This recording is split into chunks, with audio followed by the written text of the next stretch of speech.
Bismillahirrahmanirrahim. Terus nomor dua, saya bicara dari segi syariat. Ini dari segi riwayat. Kita punya trauma, entah itu fiktif, entah nyata, entah apalah. Kita punya trauma kasus Siti Jenar.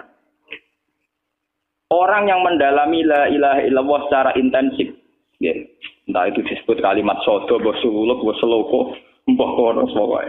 Orang yang memahami la ilaha illallah secara intensif, itu pasti menuju ilmu hakikat. Dan menuju ilmu hakikat pasti ngalami hakikat yang khoyali. Ini ruang tenan ini. Hakikat yang nopo? Khoyali. Dan hakikat yang khoyali ini mulai menipu.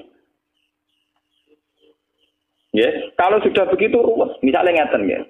Ketika kula maca nggih diskusi ini utai perdebatannya Kalijaga mbek Siti Jenar. Saat itu ada Sunan Bonang juga. Kamu sujud pakai apa Kalijaga? Ya pakai jasad. Dari Siti Jenar. Daging kamu itu hanya onggokan daging. Nanti itu jadi bangkai. Dan setelah jadi bangkai itu habis. Kamu nanti ditulis Tuhan tidak termasuk yang sujud. Kebuat yang mbok sujud itu sebentar. Mikir kan juga. Rugi ke sujud mbek bathuk mbek tangan. Jasad tem sebentar pun teh. Ora ono sing crita kowe nak sujud mergo jasad itu mau sebentar dadi bang. Lah nek ngono sujud ning hakikat ora usah bathuk, ora usah tangan, ora usah sikil, yo rohem iku lho kon sujud mbek pangeran. Nek sujud mbek fisik ku rugi wong fisik sobanan. Mikir kali itu. Mungkin bolak-balik kali Joko mantan wali preman terus jadi debat pusing. Siti Jenar tahu belajar tasawuf ning Irak. Yang jelas yang mulang gak satem ora menangis. Wah, ini menjadi perdebatan.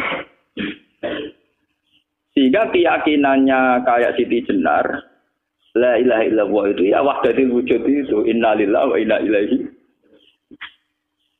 Selama ini kalau orang syariat misalnya, orang syariat itu kalau ada orang mati, misalnya Kak Ruhin mati, ini aku kan muni innalillahi wa inna ilaihi raji'un, saiki Ruhin wis mati.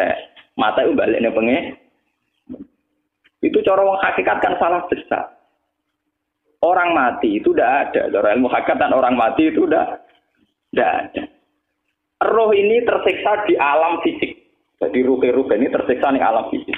Karena ketemu ning jasate ruh. Tersiksa dulu. Aku ora ape mangane kudu kerja piring Jepang tersiksa roh. Asal roti mau tersiksa. Misalnya kiai ape mangane dadak kudu pidato 2 jam bareng tersiksa. Roh kenapa?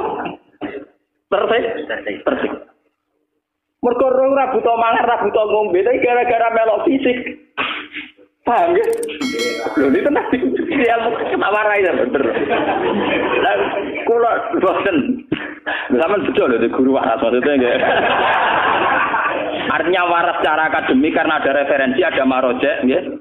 Waras secara hakikat. Kula niku mau merasake sampeyan wis ilmu hakikat.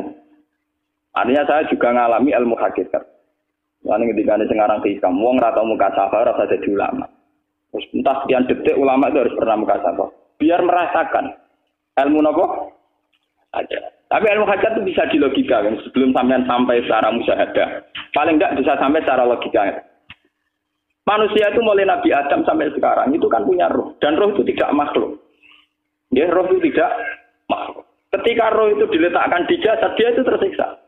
Karena ketika dia ke jasad fisik itu namanya mengalami keterpisahan dengan yang abadi. Dia ini ning jasad fisik tersiksa. Karena dia harus di alam yang kasat mata, alam mulki. Tersiksa. Ketika dia tersiksa, semelok ruhin, akhirnya dia mangane kangelan, akhirnya lesu mangan. Padahal roh gak butuh mangan, perlu dicatat roh gak butuh. Ya ora butuh gunung kidul barang, kan roh ora butuh rabi. Paham kan? Ya ora butuh putus cinta, ora butuh pegatan, ora butuh macam-macam. Paham? Tapi karena dia nempel jasad sing butuh mangan, butuh rabi, butuh wedoan macam-macam. Akhirnya roh tersiksa. Suatu saat kalau roh ini dalam bahasa manusia mati, ini dalam bahasa manusia mati. Ini hakikatnya roh itu tidak mati, dia kembali ke habitatnya. Ini disebut innalillah. Kita ini dari awal ya dengan Allah. Wa inna ilaihi juga kemudian nanti kita pasti kembali ke Allah. Dan itu diyakini betul oleh orang wahdatul wujud. Jadi kalau roh mati itu ya tidak ada mati. Roh sekarang itu kembali karena sudah lama mengalami keterpisahan mergo melok fisik-fisik dak ono kerja dasinan. Ono nggo proposal lan ruwet to, roh ku melok. Paham itu? Kita di roh ku napa melok ruwet.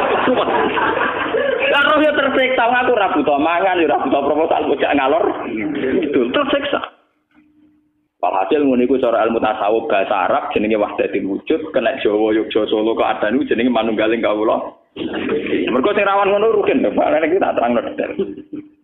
Jadi bathuk mesti iki buku sujud kan niku sampeyan ilang. Dadi seksine terlalu ngawur cara teorine sinten Siti?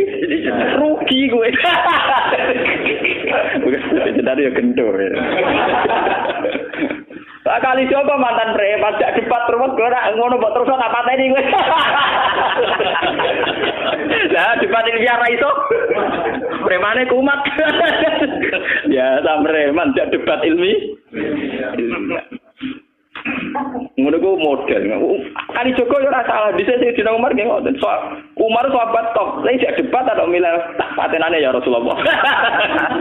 Gak iso dene ilmiah. Mantar preman pasar rukat terus jadi sahabat top. Debat yang milih mate. Jadi wonten cerita wong Yahudi njaluk keputusan Nabi. Bareng wis diputusno Nabi cek mamang. Ndak tenang keputusane ngono dalam sengketa duniawi. Bariku takok ya Ali. Ya Ali, aku mau sowan ning Nabi Muhammad. Dikai keputusan tapi mamang cara kowe pilih. Sampai Ali dikai keputusan persis kanthi Nabi. Cek mamangane takok Umar.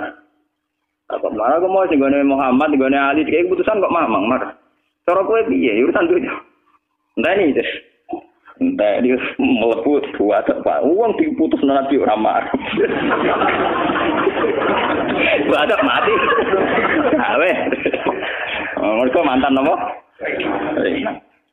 Cara mantan intelektual kan ya wajar wong Yahudi kok percaya Nabi. Kan bareng cara Ali ya sederhana. Gak percaya wis kandhani. Ora mesti Ali tak kandhani. Lah ora apa patene. Ya wajar wong Yahudi kok percaya Nabi, nak percaya ora situ Yahudi Muslim. Lah Ali situ Gus Dur. Are Gus Dur ra beda piye tenang. Ali nyen ngoten watake ngoten. Nasibe padha. Ali itu ilmuwan yang jadi presiden gak sukses. Sing niru Gus Dur. Mergo ning dinggo negara wong pinter mimpin ra sukses. Wong pinter gampang maklumi. Lah misalnya kita jadi kiai wong pinter. Pak Yai santri ini pacaran. Maksud itu jangan langsung cawe wedok. Wah, ruwet. Terus malah dalil dinalina subuh syahwat minan. Piye podok tanpa pelaturan. Paham ya? Ruwet tau? Mbon kayak gitu. Sehingga kayak Siti Jenar, cara pandang Siti Jenar itu masuk betul ning gone pemikiran para santrinya. Kados Ki Ageng Pengging siapa masuk betul karena masuk akal. Cara mereka apa? Betapa tidak ada artinya fisik ini. Nah, kalau semua fisik ini tidak ada artinya, kemudian yang ada artinya itu roh, perjalanan apa? Perjalanan roh, sehingga diartikan inna lillah wa inna ilaihi raji'un. Inna sholati wa nusuki wa mahyaya wa mamati lillah. Lah kemudian sekarang sampean tak tanya misalnya ini latihan ilmu hakikat. Wa mahyaya lan penguripan ingsun. Kalau ingsun itu artinya fisik atau jasad, itu keliru besar karena jasad tidak pernah hidup. Yang hidup itu roh. Paham ya? Sekarang artinya wa mamati itu apa? Kematian ingsun. Kalau roh itu tidak pernah mati, berarti kematian roh adalah keterpisahan dengan yang agung atau yang abadi. Dan semuanya itu lillahi rabbil alamin. Sehingga mereka mengatakan kematian itu satu pesta. Mengenai kasus Bilal ditakoi, ya Bilal, ketika murid-muridnya nangis bergape mati, Bilal dia seneng aja. Wadan nalkal akhibah Muhammad dan wakhisbah. Gak nak mati malah seneng loh ketemu kekasihku. Sebab itu kematian tidak pernah jadi problem bagi mereka sing soleh, sing menembus ilmu hakikat. Paham ya? Tapi ilmu hakikat kayak ini itu yang diyakini Siti Jenar, diyakini Jalaluddin Rumi, diyakini para wali-wali wahdatul wujud. Dulu Syekh Husain Sinten Al-Halal. Itu kemudian melahirkan prahara syariat. Prahara apa? Syariat. Sebab itu Wali Songo, oke Siti Jenar benar dalam filosofinya, tapi harus dibunuh. Karena menjadi prahara syariat. Sama dengan yang dikatakan Nabi itu benar, tapi menjadi prahara syariat. Akhirnya disomasi oleh Umar radhiyallahu anhu. Jadi sebetulnya sama, pola-pola ceritanya sama. Intinya sebuah ilmu hakikat harus dikawal napa? Syariat. Nggih kula bolak-balik. Contoh paling gampang wit pisang. Wong nak mangan gedang kulitnya tetap dibuang. Tapi umpama gedang dari awal ora usah kulit, ra sido dadi gedang. Paham nggih? Meskipun kon ape dipangan ya dibuang. Tapi kita tidak bisa membayangkan pisang dari awal tanpa napa? Mbah kekeringan, mbah bosok, mbah ra sido dadi napa? Pisang. Terus pentingnya syariat lagi begini, malah penting ngaji wali-wali syariat yang pintar kados Sunan Kudus, kados Sunan Bonang. Andai kan tidak ada syariat itu dunia pun mesti rusak. Contoh paling gampang masalah pornografi, porno aksi. Jadi jenar aja omongi ngono ibu ngakak-ngakak deh. Dari pangeran wis pirsa, kowe nek klambi pangeran ora tentu ya ora usah klambenan. Wong ora ana gunane. Kalau yang paling penting itu nazarullah, kenapa kowe kelambinan barang, wong kowe kelambinan ora pangeran tetep pirsa. Nyatane di jenar nak mulang nggih coba kelambinan nah intine napa? Dinya ada nabi Sunan Bonang. Nak kowe percaya kabeh nazarullah ora usah napa? Kelambinan. Tetapi teori ora usah kelambinan yo dienggo tenan, mulane nak pas do wiridan aliran sesat ciri utama. Kira kabinan tenan. Nah, ruwet kok. Lho iki tenan iki cerita. Ini pentingnya ngaji nggih. Ben sampean ngerti variasi riwayat, kemudian kita orang syariat harus kayak apa, kemudian kenapa menjadi aliran wahdatil wujud. Lah terus kita ini ya, kita ini kan orang syariat. Memang kalau manung syariat itu akeh kok sampean-sampean siji mesti ra kramat. Modele ora ada duwe bingung, ruwet. Urip wong syariat napa? Dineng bojo wedi, dineng tangga wedi, pengaruhe menurun. Pancen orang syariat itu banyak kriminal tauhidnya itu memang jelas. Malah kiai-kiai peken nak ketemu kiai-kiai sing setengah jaza wedi mergo iso nebak atine. Dene meriang ngono. Sing kiai ora tau salat keramat padahal ngambungan wong. Sing dina salat pas waktu kok ora tau keramat. Wong ape buah utang tanggane iku keramat apane? Sing kono ngawur ngawur sowan pirang meriang oleh syariat ngadepi wong hakikat napa? Mulane jogeman dadi wong syariat sing ngene iku bahaya. Nah, kula mboten ngarah. Sampai dadi wong syariat sing ra kramat. Bahaya sekali itu bagi perjalanan agama. Kula sering ketemu kiai-kiai sing terkenal keramat, terkenal keramat di Juwaduk tiang-tiang hakikat. Ditantang kanca-kanca kula wani, nak tantang aku tetep rawani kok. Mikir deh. Karena orang yang sama-sama ke jalur hakikat tetap punya alamat, tetap wonten sima fi wujuhi min asaris sujud. Cara pandangnya mesti sama. Lalu kalau nanti ketemu murid, dia artinya yang ikut aliran Siti Jenar, dia ada sholat, ada apa, hidup di satu tempat gitu. Padahal dia bisa baca ihya. Dulu pernah mondok di Mekah, pernah di Irak.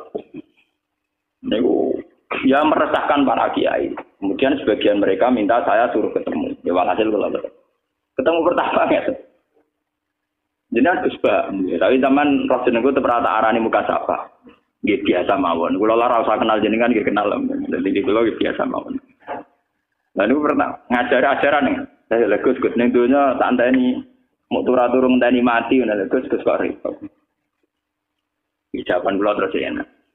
Sampai dari wong hakikat wong ngenteni mati bareng. Ya mati wis saiki itu. Ora usah ngenteni saiki padha-padha wis napa? Wis mati. Ya saiki wis padha-padha wis urip.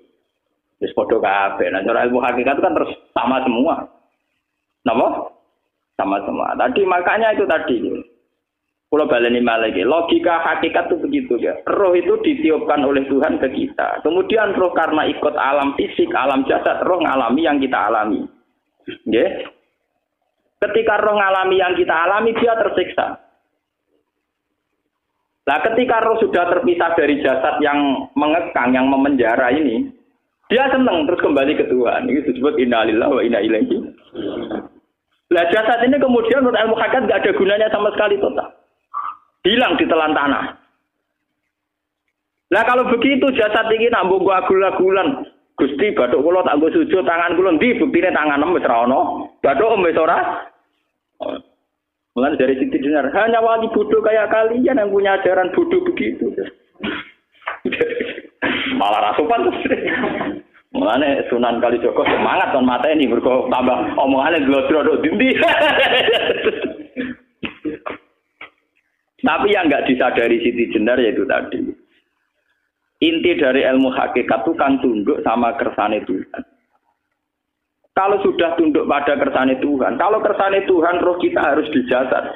Dan wujud jasad kita ini juga karena kehendak Tuhan. Kenapa yang wujudnya jasad yang karena kehendak Tuhan engkau ingkari? Sementara wujudnya roh tidak kamu ingkari. Toh wujudnya jasad ya bi iradatillah wa bi masyiatillah. Wujudnya roh ya bi wujudi bi masyiatillah wa iradatillah. Harusnya fungsi jasad juga harus kamu akui toh Siti Jenar. Wong sekarang kita punya jasad ya bukan karena kita, karena kehendak Allah. Kenapa kamu ingkari? Berarti kamu ingkari kehendak meneng Siti Jenar. Makanya hakikat yang pertama Semi itu pasti khayal. Lah Siti Jenar itu hakikatnya baru yang sampai khayal itu. Sehingga dia tersesat. Sebetulnya kalau sudah hakikat beneran itu tidak perlu khayal begitu. Artinya tidak perlu khayal.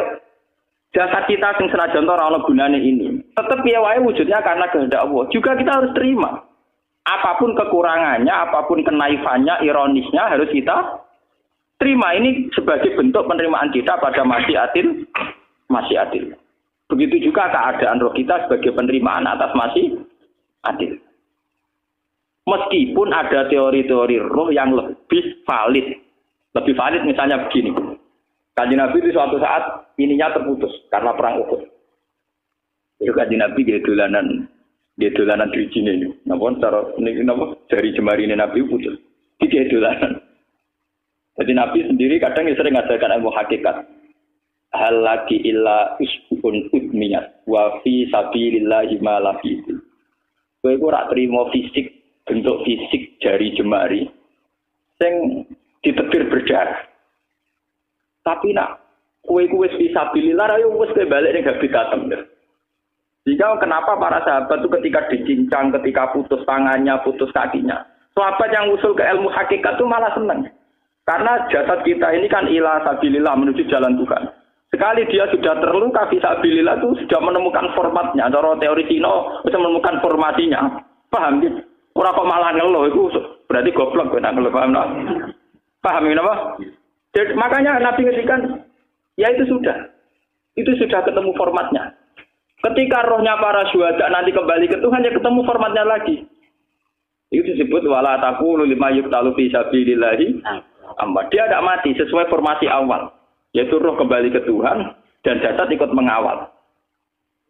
Nah itu Nabi kadang ya pakai ilmu hakikat begitu. Mulane kula bolak-balik matur, kula nunggis mulai umur 20 tahun nopo pinten. Kulo ngasih ini gak ada penyakit dan ekstrim penyakit saya. Sampai saat ini kulo nak ngobat tidak lebih 50%. Karena saya tetap berpikir.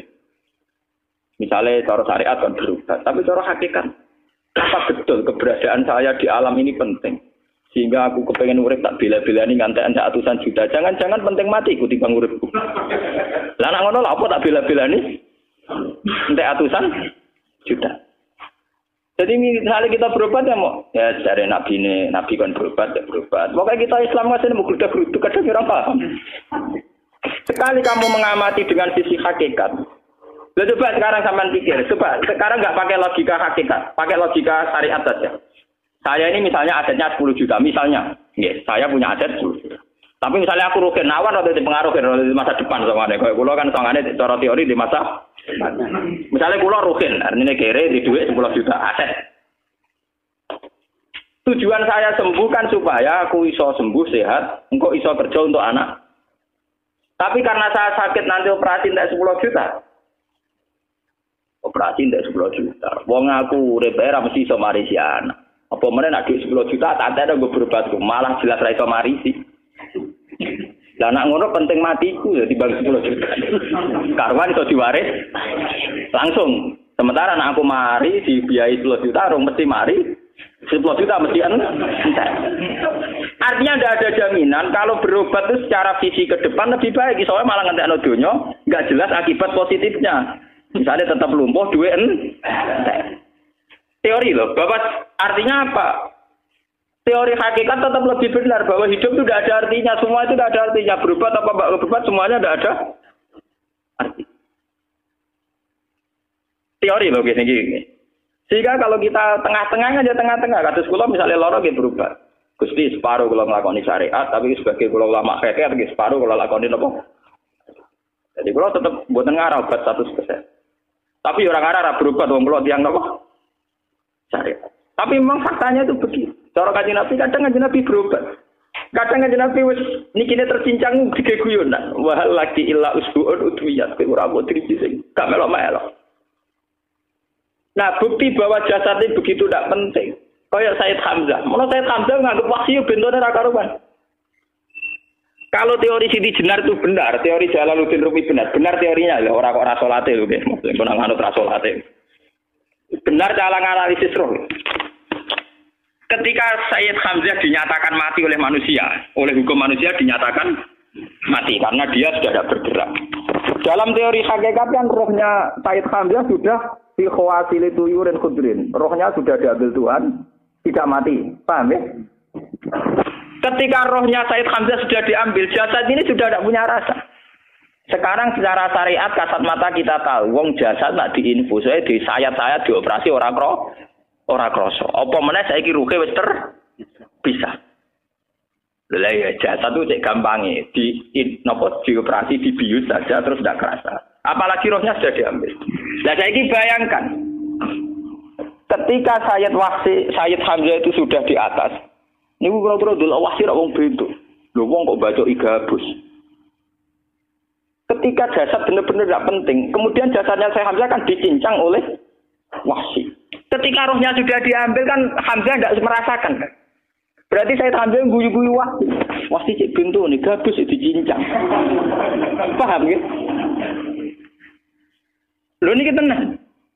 Artinya ketika pandangan manusia iba kepada Sayyid Hamzah karena dicincang, dimutilasi oleh wahsi. Wahsi tidak mengalami Pak Sinter, Sayyid Hamzah tidak mengalami apa-apa karena rohnya sudah bersama Tuhan. Dan iso wae Sayyid Hamzah malah guyu-guyu wahsi. Cek goblok gabus kok dicincang. Lah nak ngono rak mirip, makanya dalam hal ini itu dalam teori roh itu sebetulnya Siti Jenar tidak sesat dalam teori roh. Tapi jangan katakan itu penemuannya Siti Jenar. Siti Jenar itu terlambat. Sebelum itu ada Husain Al-Khallas, sebelum itu ada Jalaluddin Rumi, sebelum itu juga ada sahabat, ada nabi. Cuma cara aplikasinya Siti Jenar melenceng. Jadi jangan katakan kok tak kampus-kampus, itu pendapat Siti Jenar itu malah goblok meneng. Siti Jenar itu sanut, paham nggih maksud apa? Wis anut. Nah, teori yang sama terjadi pada Yesus Kristus.